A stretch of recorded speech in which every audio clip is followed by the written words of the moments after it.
All right, guys, welcome to Flav Orellana's MMA show. I'm your host, Flav Orellana. This is episode 5 right now. And if you guys read the title, we're going to be talking about Khazmat Chimaev and who should Colby Covington's next opponent should be. Well, if you guys have seen this past Saturday's UFC event, you saw both Colby Covington and Khazmat Chimaev fighting, not each other. Covington headlined the UFC fight night against Tyron Woodley. Khazmat Chimaev was the fight right before the co-main event. He ended up fighting Gerald Meerschaert. Now, there's a lot of talk about Khazmat Chimaev. There talks about who should he fight next. He had a very insane knockout. One of the better one punch knockouts I've seen in quite some time. It kind of resembled a little bit on Sean O'Malley's knockout that he had on Eddie Wineland, but the way Eddie Wineland fell, he felt his whole momentum was going back. The way that Khazmat Chimaev punched Gerald Meerschaert, this guy ended up crumbling like a bag of sticks. Ended up collapsing. Didn't know where he was at. Neither did Eddie when Sean fought him. But I feel like what we're getting at now is we're about to see how far the UFC is willing to push Khazmat Chimaev.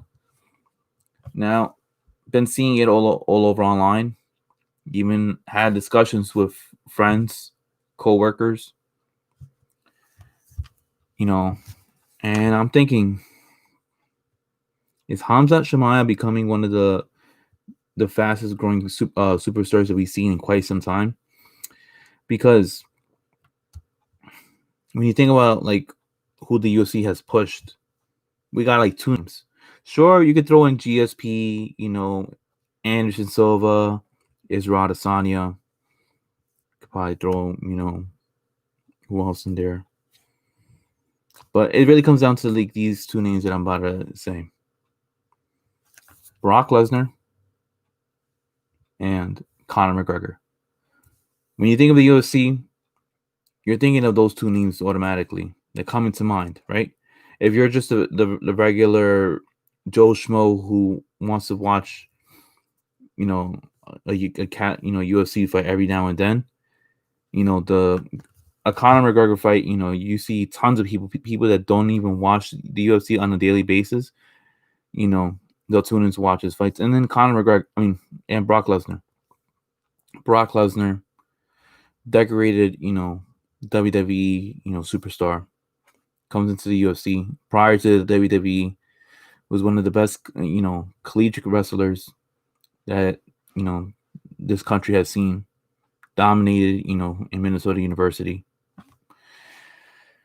And he had built his fan base prior towards that.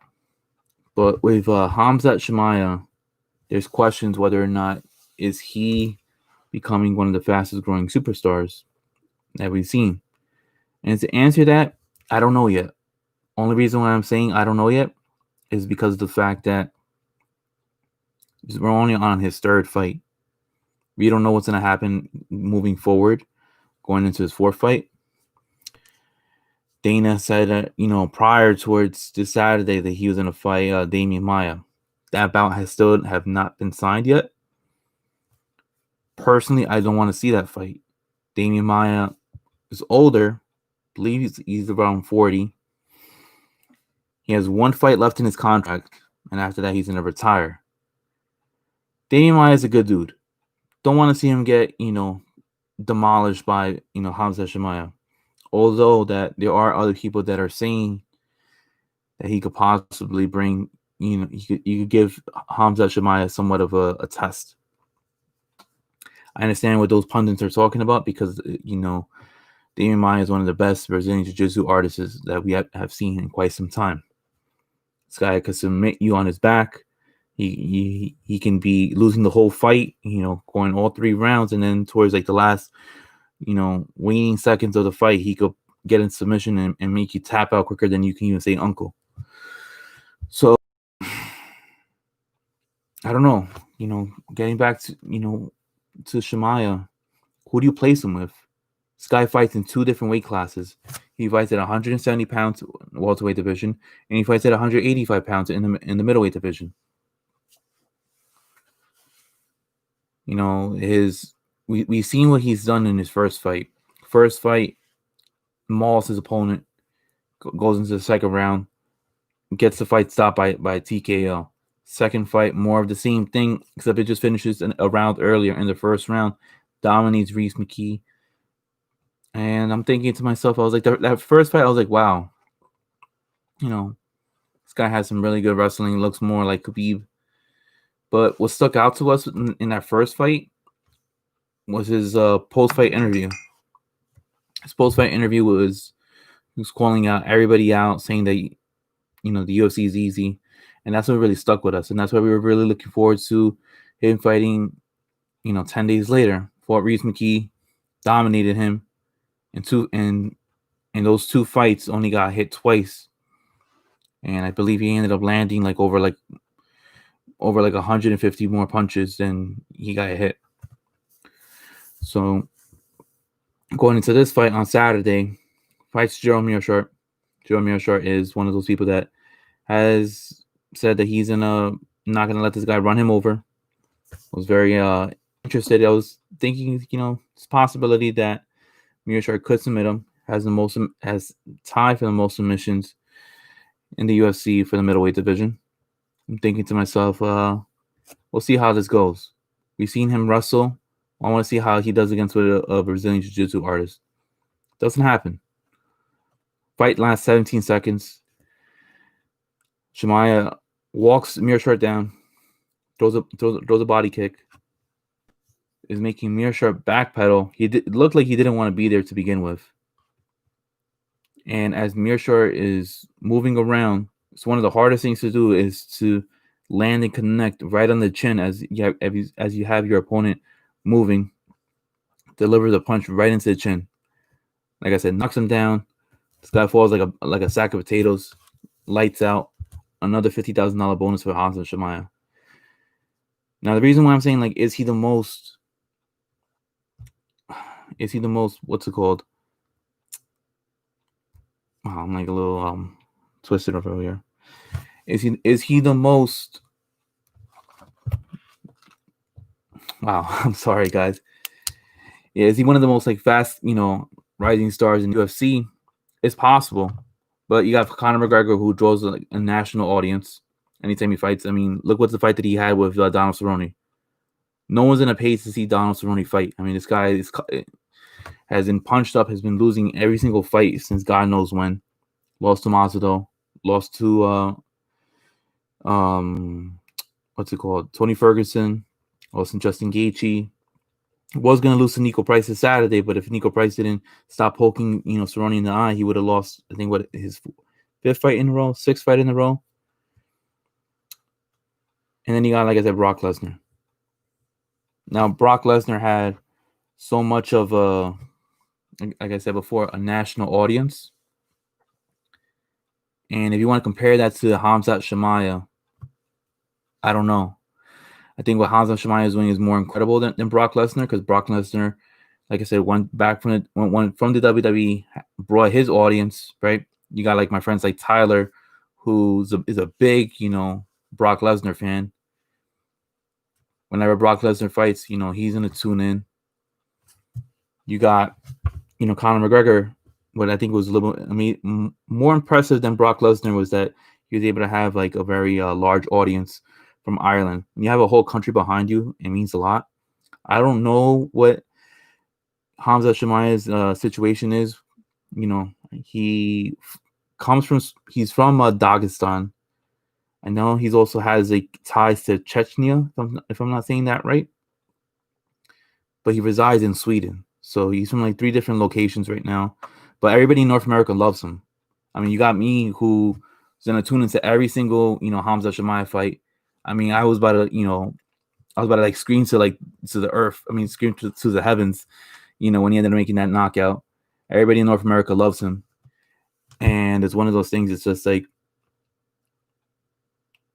what is more going to be coming from this guy right now? Chimaev, who should he fight? Now I was thinking that maybe he should fight Neil Magny because of the fact that Neil Magny might be able to give Chimaev a test. Top 15 opponent.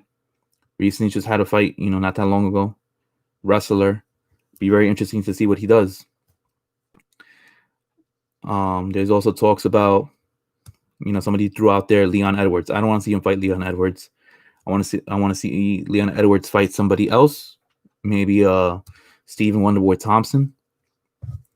But we'll see what happens with Chimaev. I mean, there's talks about that he has a bout.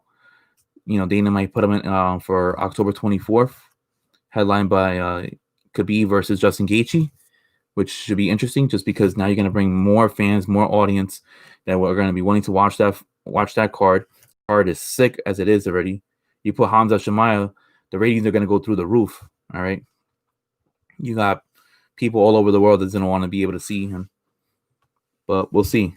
I mean, I'm more in favor of seeing him fight Neil Magny because Neil Magny might push him to the limit. And I want to see what he does with that. And Neil Magny, I believe he's already getting close. If not, he already has tied George St. Pierre on wins for the welterweight division. I'm not 100% sure, but I think he's close, if I'm not mistaken. But we'll see what happens with Khamzat Chimaev. I'm going to tune in. Are you guys? Also, like I said in the headline, Colby Covington. Now, he had a very impressive victory. Or should I say, you want to see, Marco wants to see Chimaev versus Platinum Perry. I mean, that should be interesting too. I mean, we already saw what Platinum Perry did to Mickey Gall. Mickey Gall didn't deserve to fight Platinum Perry to begin with, but you're gonna have a lot of people tuning in for that. That should be a main event for a fight night right there. Chimaev versus Platinum Perry. I'll be in to see that. All right, guys. But like I said, Colby Covington ended up having a impressive victory over Tyron Woodley, but I don't know if I could say 100% impressive because this is now Tyron Woodley losing now 15 rounds in a row, dominated. Now Colby Covington, to me, he's the second best welterweight in the world right now. You got Kamaru Usman, then you got Colby Covington.